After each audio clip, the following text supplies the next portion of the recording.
French, British, and U.S. Air Force planes take to the skies over Normandy to mark the 80th anniversary of D-Day.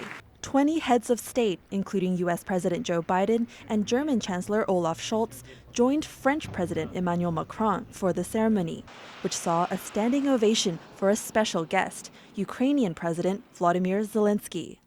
Russia's invasion of Ukraine was the largest attack on a European country since World War II, and the war has been raging for over 2 years. In his speech, Macron reiterated that France and its allies stand with Ukraine.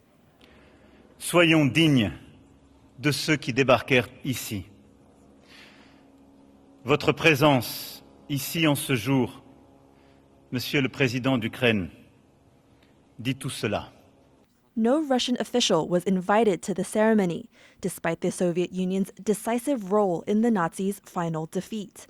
8 decades ago, over 150,000 Allied troops stormed the beaches of Normandy, opening a vital new front in the war to liberate Western Europe from Nazi rule. It remains the largest amphibious invasion in history.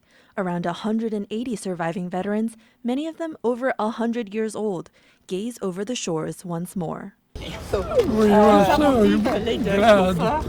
that we won.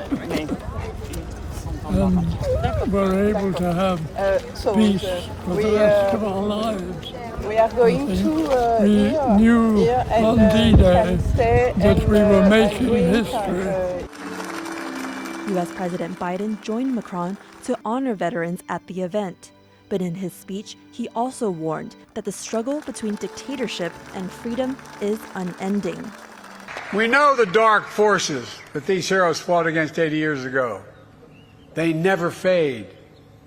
Aggression and greed, the desire to dominate and control, to change borders by force, these are perennial.